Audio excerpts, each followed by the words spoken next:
You are Locked On Dodgers Postcast, part of Locked On Sports Los Angeles on the Locked On Podcast Network. Your team every day. Well, that's not the way to start a series against the freaking Giants. Hate losing to the Giants, but all in all, a good game. You know, freaking Trinan. What happened to him? I mean, he was unhittable for like a month or two. And all of a sudden now his ERA is well over 3. Woo! That ball was scorched there to right field to give the Giants the walk-off win. Welcome into the Locked On Dodgers Postcast. I am Pete Fox. This is the Locked On Dodgers Postcast on the Locked On Sports LA YouTube channel.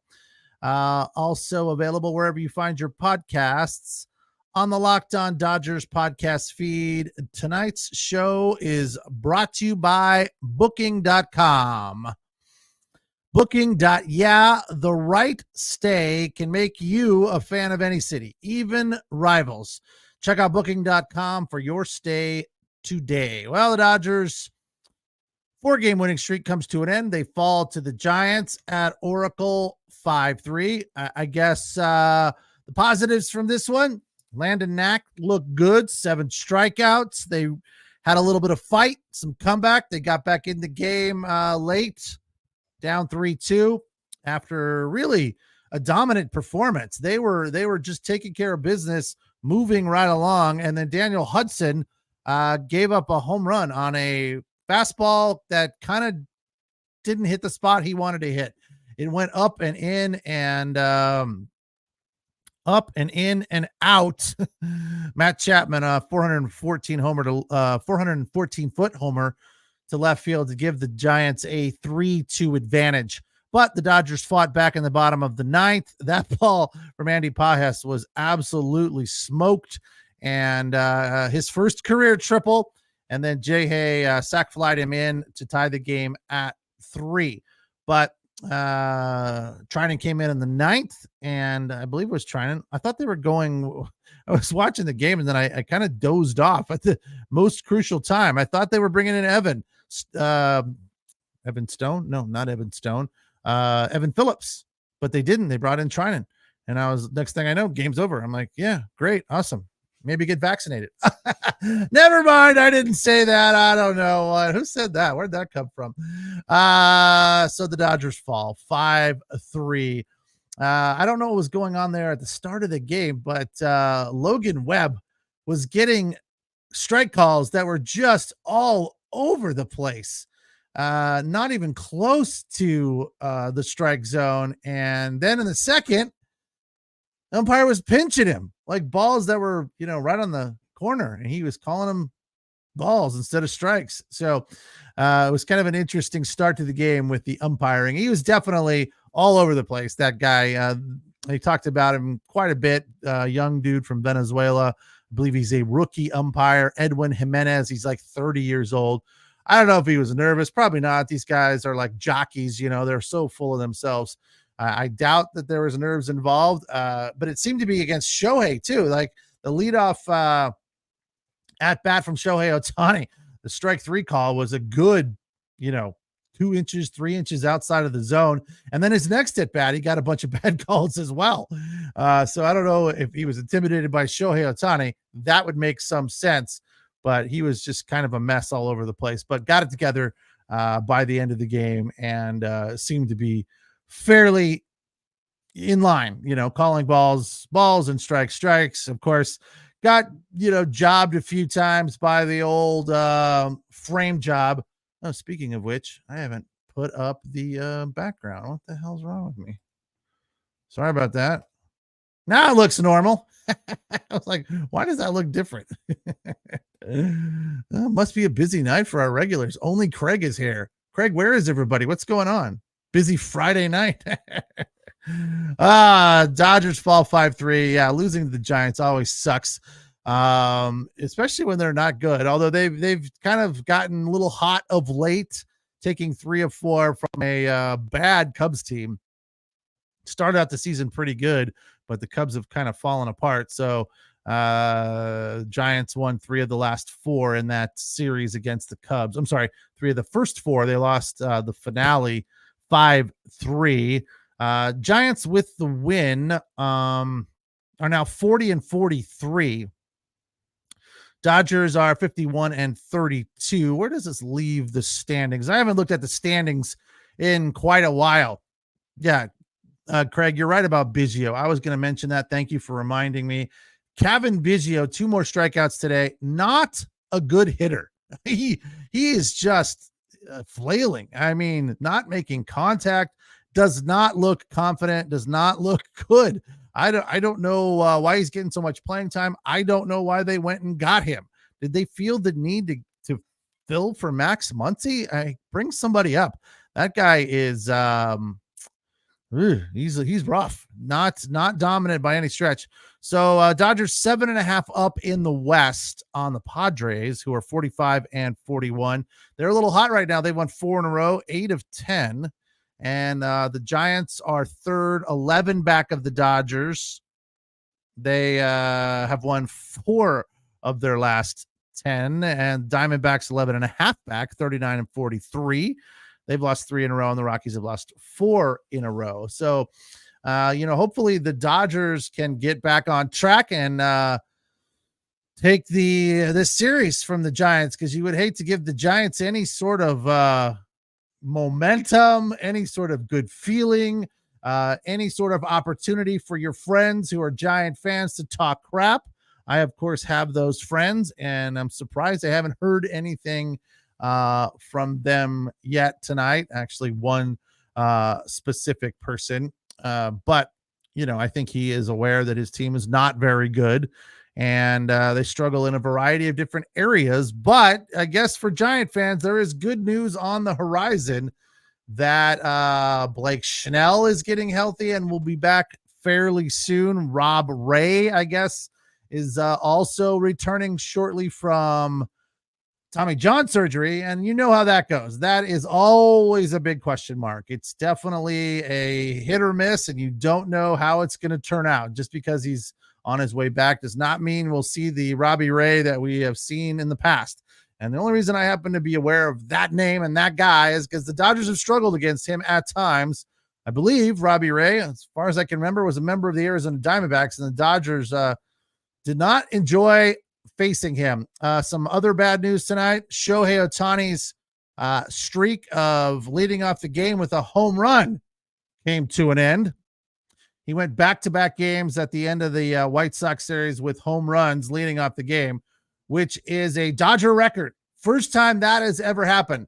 To be specific, the back-to-back leadoff home runs on the road is the stat.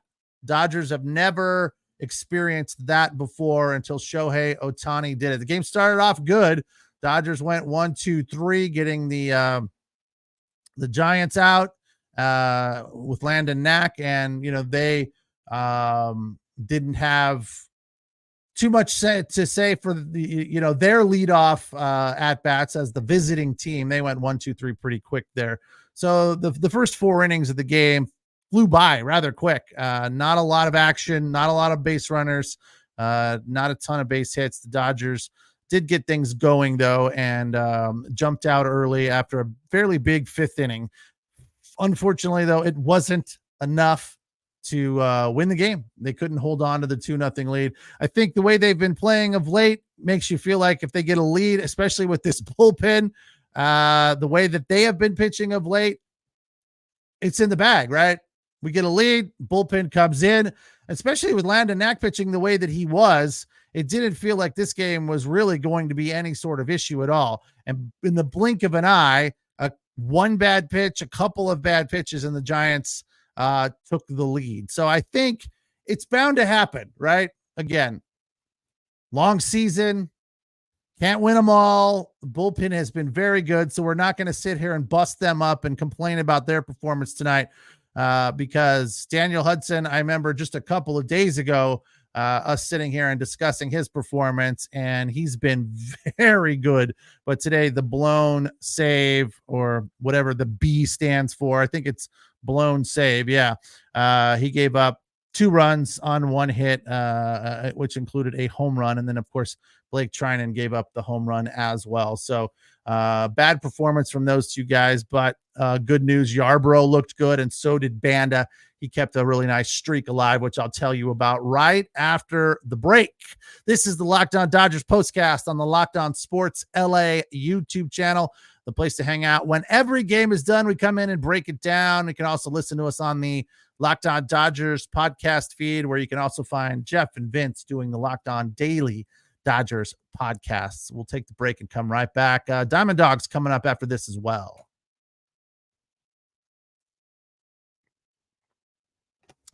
All right, tonight's show is brought to you by FanDuel. You know I love sports, not just baseball. I love it all. I've even started watching soccer. My wife gets upset at me. She's like, no, you can't watch any more sports. You already watch enough. Since when do you like soccer? And I'm like, well, I don't know. Since Ted Lasso, quite honestly. That has made me like soccer a whole lot more. I love sports so much that I never want them to stop. Even when there's no baseball, I'll find something else to watch. Hence my new appreciation, I guess is a better way of putting it, for soccer. You know, we got the Euros going on. We were on it. That all started because we were on a cruise for our vacation, and there was not a whole lot to do the day at sea. We had a day and a half at sea, and there wasn't a whole lot to do. So I'm like, well, they got soccer on. So I went down to the theater. They had it playing in a theater too, which was awesome. Like the big screen and the surround sound. And it was really fun. And there was a few people in the theater with me rooting for, I think it was the Netherlands. So it got kind of exciting. Had a couple of beers. It made it fun. So I started paying attention to the Euros, and then the Copa America has been going on as well at the same time. So I'm following that. And the point of all of this is, as the playoffs have come to an end in NBA and NHL, baseball obviously in full swing, but we're running through the dog days of summer. FanDuel is the best place to check out and hook you up with options to make, baseball through the dog days of summer a little bit more entertaining, a little bit more exciting. Betting on games always makes it more interesting. And FanDuel is hooking up all customers with a boost or a bonus daily. That's right. There's something for everyone every day, all summer long. So head over to FanDuel.com/lockedon. Start making the most of your summer. FanDuel is the official sports betting partner of Major League Baseball.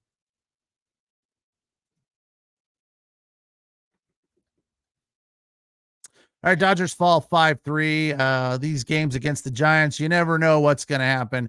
Doesn't really matter who's playing well or who's playing not. As they say, the old cliche, throw the record books out, because Dodgers and Giants have a different attitude, a different energy when these two teams face off.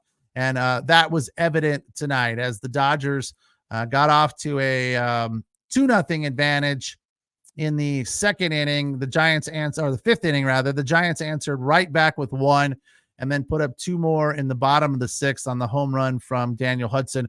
But really, I think, probably what's frustrating about this one is Landon Knack was absolutely cruising and then couldn't get out of that 5th inning.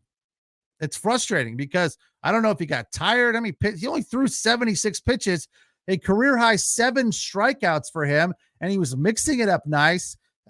His pitches had a lot of variance, and by that I mean that the fastball up was riding up. That's how he got his first strikeout. Then the second came on a slider. The third came on a change, which didn't do a whole lot of anything. I mean, it was right down Main Street, but obviously the change of speed was the issue there.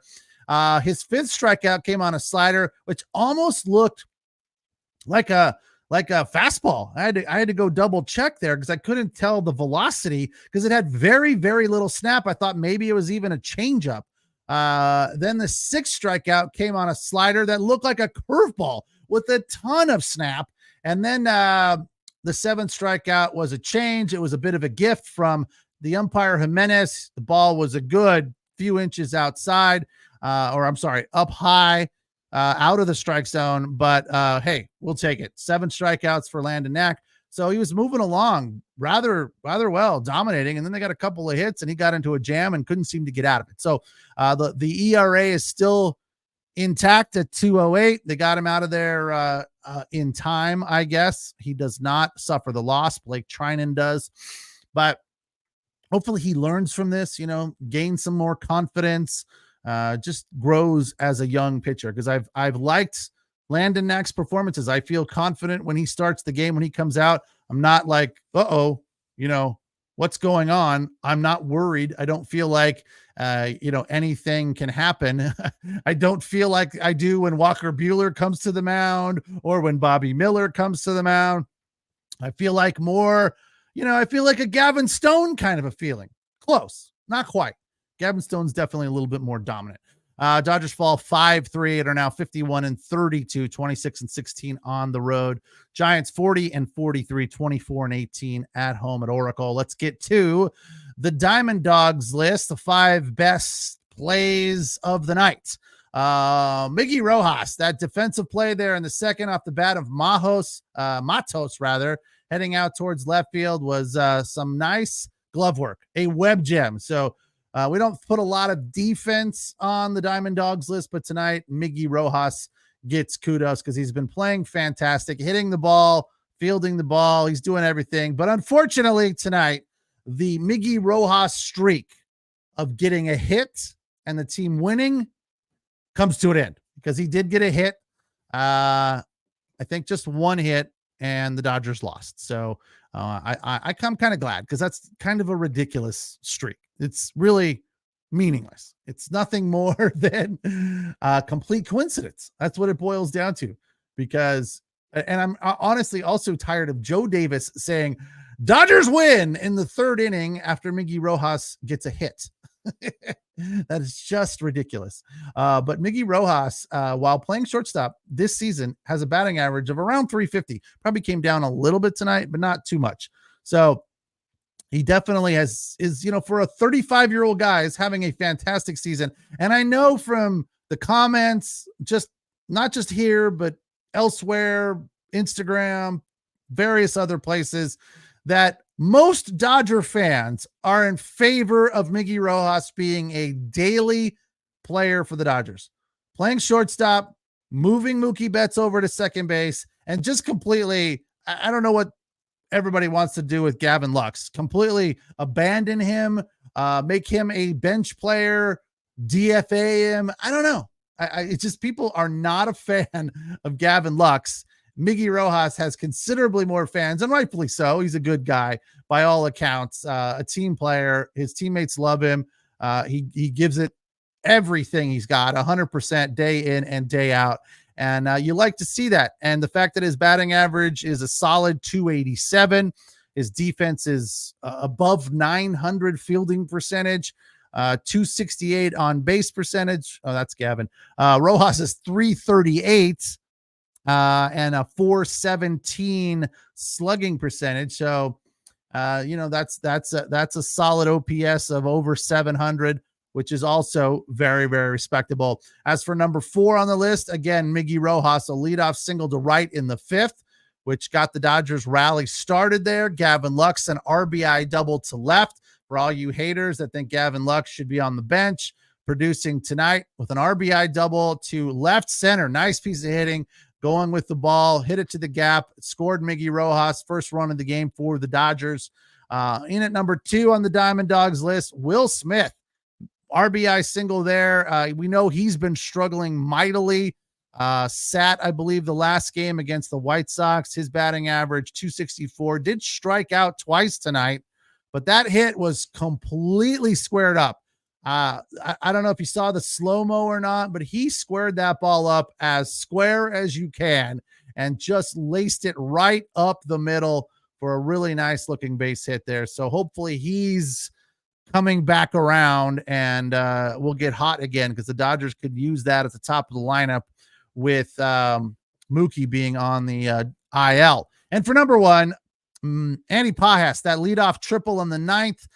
He would come around to score. That ball was absolutely torched to left center field. He would score the tying run there in the top of the ninth on a sac fly from Jay Hay, but it wouldn't last long as Blake Trinan came in and gave up a 2-run homer to Wisely, which was good for the walk-off win for the Giants, 5-3 the final.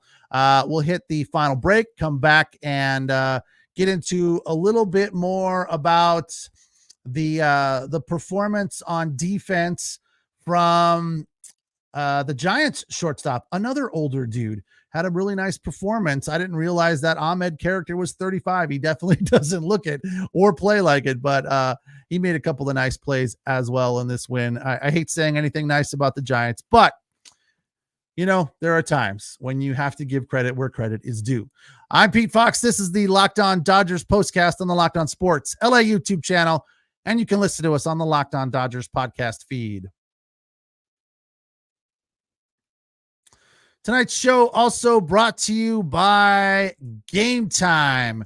Game Time is a fantastic app, and I've used it many times for buying tickets. I had another app that I still have and I still use on occasion, but ultimately, you know, because of our affiliation here with Game Time, I decided to check out Game Time and use it. And I think it's fantastic. And one of the main reasons I love Game Time is that you get views from the seats. That's a big thing for me, because sometimes you'll go out there and you'll get tickets and you think just by looking at the map of the stadium that you're in a good spot. And ultimately, maybe you're a little too far out or a little too high up. But with Game Time, they have a picture right from the seat to the stage or to home plate or to the 50-yard line or whatever it is. And that is very, very valuable. So you know exactly what you're doing, because I'm always trying to find tickets on the cheap. I always like to argue with people that say, going to a baseball game nowadays is so expensive. It's $400 for a family of 4. And I always say, look, it's not that much to go to a baseball game. For example, Angels are red hot right now. They've won 5 in a row. You could go to one of the games over the weekend tomorrow, I believe, against the Tigers for like $11. Like if you want to go to Anaheim because the Dodgers are on the road, you can get to an Angels game against the Tigers, you know, while the Angels are playing well, which doesn't happen all that often. They beat the A's 3 in a row. They've taken the first 2 from the Tigers, so they're on a 5-game winning streak.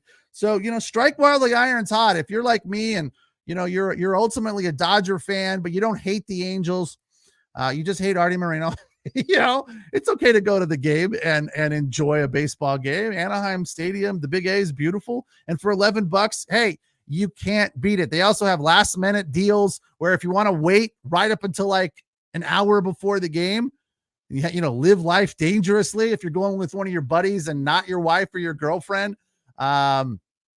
Because generally speaking, those people don't enjoy that sort of stress of waiting to the very last minute. If you're with a buddy, I'm sure, you know, they'll be a little bit more understanding if for whatever reason the tickets don't end up being as good. But if you want to wait like to an hour before the game, you can save a ton of money. So download the Game Time app, create an account, use the code LOCKEDONMLB for $20 off your first purchase. Terms apply. Again, create an account, redeem the code LOCKEDONMLB, LOCKEDONMLB for $20 off your first purchase. Download Game Time today. Last minute tickets, lowest prices guaranteed.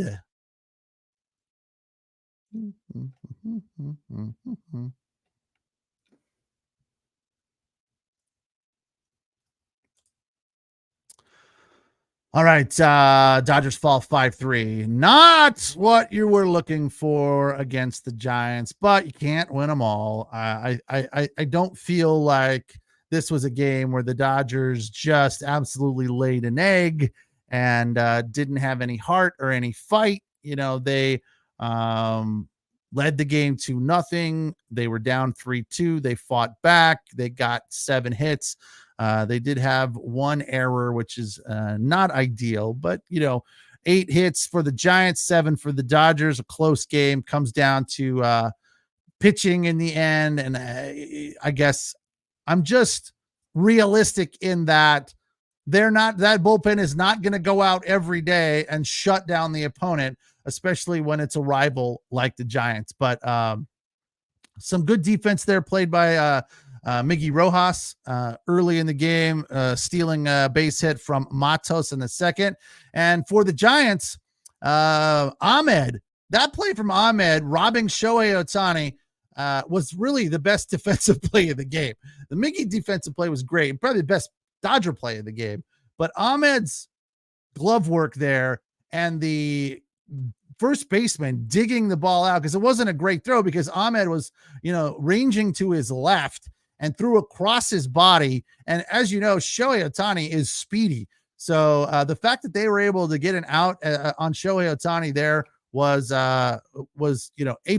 I as I said, not a fan of giving the Giants credit ever, but in that particular situation on that play, it is deserved, because it was a fantastic play. As for Shohei Ohtani, didn't have a great night, little bit off. I don't freaking website. Don't you hate it when you're trying to click on something like a box score, and because of the ad, it jumps and then it takes you to another page? Trying to click on the box score and it keeps taking me to the Phillies game. By the way, get ready for the Phillies to completely fall apart. They got two of their big time hitters on the IL. What's his name? Schwartzel. And then, the other guy, the big lefty guy. What the hell's his name? Anyway, let's see what Shohei did for his 4 at-bats with the Ohtani ticker. Struck out looking, but was robbed because that was a bad call. Grounded out to shortstop. That was the Ahmed play. Intentionally walked, reached on an infield single to first. So he got 1 hit. It's not as bad. I think we just expect Shohei to have 2 hits, a home run, an RBI. If it's anything less than that, like a 1-for-3 night with a walk for Shohei Ohtani is like, whatever. It's okay. It's not bad. Let's run through the lineup here real quick as we wrap it up. Will Smith, as I said, 1-for-4, nice base hit, but did strike out twice. He's now batting .264. Freddie Freeman, very quiet tonight, 0-for. Teoscar had a hit. Andy Pages, 2 hits, including that triple, his first career triple in the 9th inning. That ball was absolutely smoked. Hay, 0-for, but he had an RBI on a sac fly. Miggy Rojas, 1-for-2, scored a run, which tied the game in the 9th, but his streak of getting a hit and the Dodgers winning comes to an end. And Kevin Biggio, 0-for, dropping below 200, 0-for-3. He is now batting .196. I think that about covers it. Oh, I teased you coming into the first break about the Banda streak and number that is very, very dominant and impressive. His batting average, not batting average, his opponent hits with runners in scoring position after tonight, 1-for-18, because he came in when they took out Landon Knack and got the last out to put that rally to bed. But opponents are 1-for-18 with runners in scoring position versus Banda. Like that guy a lot. He's dominant and a nice addition to the team. So let's hope he keeps that going. But all in all, Dodgers played well, but not well enough, especially the bullpen. Coming up a little short, giving up 2 home runs, good for 4 total runs. Hudson with 1 and Blake Trinan with the other one. Yarbrough was good, Banda was good, and Knack was good as well. Just a little short. If Knack would have gotten out of that 5th inning, I think this game turns out differently. But the Giants win it 5-3 again. They're now 40-43. Dodgers are 51-32. Game 2 of the series on the national network tomorrow. I believe it's Fox baseball night. A little bit earlier start, 4:15 tomorrow for the Dodgers and Giants.